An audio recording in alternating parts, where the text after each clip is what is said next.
नमस्कार साथियों, कैसे हैं आप सभी। आई होप आप सभी अच्छे होंगे, स्वस्थ होंगे, मस्त होंगे। दोस्तों, आज के सेशन के माध्यम से हम जानने वाले हैं कक्षा 6 गणित अभ्यास 6C। दोस्तों, इस एक्सरसाइज के सभी एनसीईआरटी इंपॉर्टेंट क्वेश्चन को हम डिटेल में कवर करेंगे। साथ ही साथ अगर आप सभी इस चैनल पर नए हैं तो चैनल को भी सब्सक्राइब करें और वीडियो को अपने दोस्तों में भी शेयर करें। बढ़ते हैं आज के पहले प्रश्न की तरफ। और हमारा पहला प्रश्न क्या कह रहा है, निम्नलिखित व्यंजकों में पदों की संख्या बताइए। उसके बाद नेक्स्ट है सत्य कथन आपको बताना है। फिर एकपदी, द्विपदी और त्रिपदी व्यंजक को बताना है। इन सभी प्रश्नों को समझने से पहले कुछ हम बेसिक चीज़ों को पढ़ लेते हैं ताकि ये क्वेश्चन सॉल्व करने में आसानी हो हमें। ठीक है, तो एक पेज थोड़ा सा बैक आएंगे और यहाँ पर दिया है एकपदी, द्विपदी और त्रिपदी या और बहुपद। इन सभी को पहले हम डिटेल में समझ लेते हैं होता क्या है। ठीक है, यहाँ पर दिया गया हमने व्यंजक के पदों के संबंध में पढ़ लिया है। वह बीजीय व्यंजक जिसमें केवल एक पद हो, ये बात आपको नोट करनी है। क्या दिया गया है, वह बीजीय व्यंजक जिसमें केवल एक पद हो उसे हम एकपदी कहते हैं।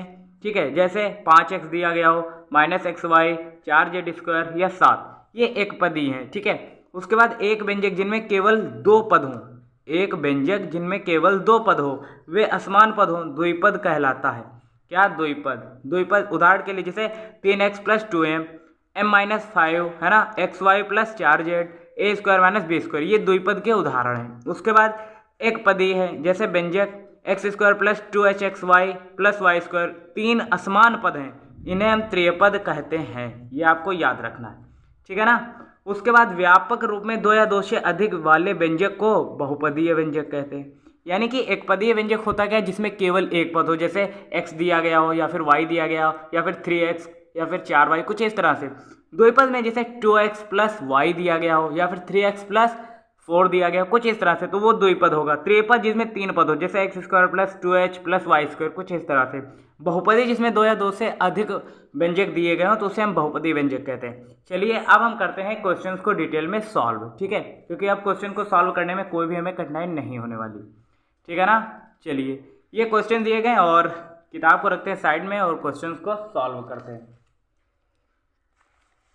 यहाँ पर पहला क्वेश्चन आपका दिया गया है, निम्नलिखित व्यंजकों में पदों की संख्या बताइए। पद कितने दिए गए, देखिए यहाँ पर दिया गया 13x, यानी कि पदों की संख्या कितनी है, एक है ना। यहाँ पर पद कितने हैं, एक हैं, उसके अलावा कुछ तो दिया ही नहीं गया। सेकंड है x + y में पदों की संख्या कितनी होगी, देखो एक x हो गया, दूसरा y, यानी कि कितने पद हैं, दो। ठीक है ना। उसके बाद ax² एक हो गया, bx दूसरा हो गया, c तीसरा हो गया, तो पद कितने हुए यहाँ पर, तीन। ठीक है ना।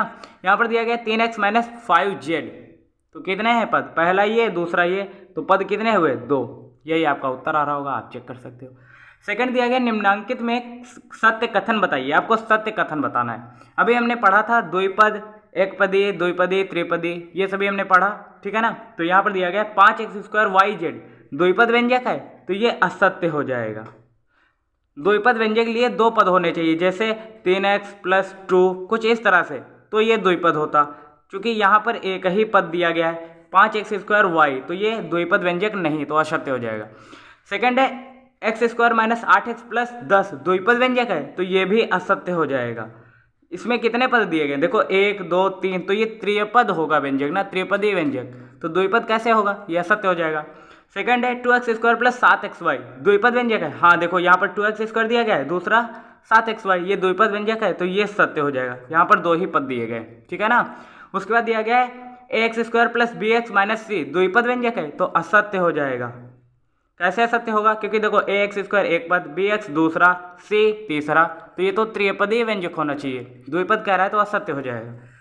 उसके बाद तीसरा क्वेश्चन क्या कह रहा है, निम्नांकित में एकपदी, द्विपदी एवं त्रिपदी व्यंजक बताइए। अभी मैंने आपको बेसिक चीज में बताया था, एकपदी क्या होता है, जिसमें एक पद होता है, द्विपदी होता है जिसमें दो पद होते हैं, और त्रिपदी वो होता है जिसमें तीन पद होते हैं। अब हम करते हैं 3x + 7, यहाँ पर कितने पद दिए गए, देखो 3x एक और 7 दूसरा, तो ये कौन सा व्यंजक हुआ, द्विपदीय व्यंजक। ठीक है ना। उसके बाद दिया गया 3x² - 10xy 3x² - 10xy, तो यहाँ पर पहला ये दूसरा, तो ये व्यंजक कौन सा हुआ, द्विपदीय व्यंजक। ठीक है ना। उसके बाद दिया गया 15x3, यहाँ पर कितने पद हैं, एक दिया गया, तो ये कौन सा व्यंजक होगा, एकपदीय व्यंजक। ठीक है ना, कौन सा, एकपदीय। उसके बाद दिया गया 2x² + 7x - 3, यहाँ पर पहला दूसरा तीसरा, तो ये किस तरह का व्यंजक है, होगा त्रिपदीय व्यंजक होगा। क्लियर है ना। उसके बाद पांचवा दिया गया P x square plus Q x minus R, तो ये किस तरह का पद होगा। देखो पहला दिया गया, दूसरा और ये तीसरा, तो 3 है तो त्रिपदीय होगा व्यंजक। ठीक है ना। तो ये किस तरह का व्यंजक होगा, त्रिपदी। तो इस तरह से आई होप आप सभी को ये समझ में आया होगा। और अब हम चलते हैं चौथे क्वेश्चन की तरफ। क्या कह रहा है, x square y minus 7xy plus 10 पदों की संख्या की दृष्टि से कैसा व्यंजक है। अब आपको बताना है ये किस तरह का व्यंजक है। अभी हम करके आए हैं 7xy प्लस 10, इसमें कितने पद दिए गए, 3 पद दिए गए। देखो 1 2 और ये 3। देखो एक्स स्क्वायर वाई पहला हो जाएगा, 7xy दूसरा, 10 तीसरा। तो किस तरह का व्यंजक होगा ये। आई होप आप सभी को समझ में आ रहा होगा। तो त्रिपदीय व्यंजक होगा ना। आपको कमेंट में इसका आंसर बताना है। अगर आपको आ गया है तो आप सभी हमें कमेंट में आंसर बताइएगा, इसका आंसर क्या होगा, त्रिपदीय व्यंजक होगा ना। हाँ बिल्कुल सही है। अब हम बढ़ते हैं आज के लास्ट वन क्वेश्चन की तरफ, और ये मोस्ट इंपॉर्टेंट है। आपके हाफ ईयरली एग्जाम हो या फिर एनुअल एग्जाम हो, इन सभी में पूछा जा सकता है। ठीक है। कह रहा है, क्वेश्चन कह रहा है कि नसरीन के पास 3x आम है। नसरीन के पास कितने आम है, 3x। उसने 2y आम अपनी बहन एबीना को दे दिए, तब ज्ञात कीजिए। पहला क्वेश्चन है नसरीन के पास शेष आम। मान लीजिए आपके पास 5 आम थे, मान लीजिए आपके पास 5 आम थे, आपने 2 आम अपनी बहन को दे दिए, तो आपके पास कितने आम बचे, 3।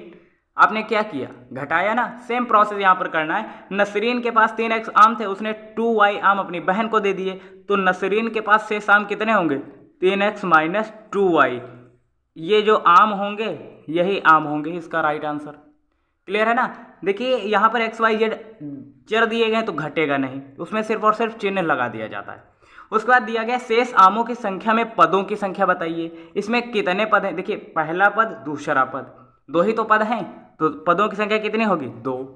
उसके बाद तीसरा कह रहा है पदों की दृष्टि से वह व्यंजक किस तरह का होगा। देखिए पदों की दृष्टि से इसमें पद कितने, 1 2, तो व्यंजक ये किस तरह का हुआ, द्विपदीय व्यंजक। यही आपको लिखना था। तो इस तरह से हमने 5 क्वेश्चंस को डिटेल में कवर कर लिया है, समझ लिया है।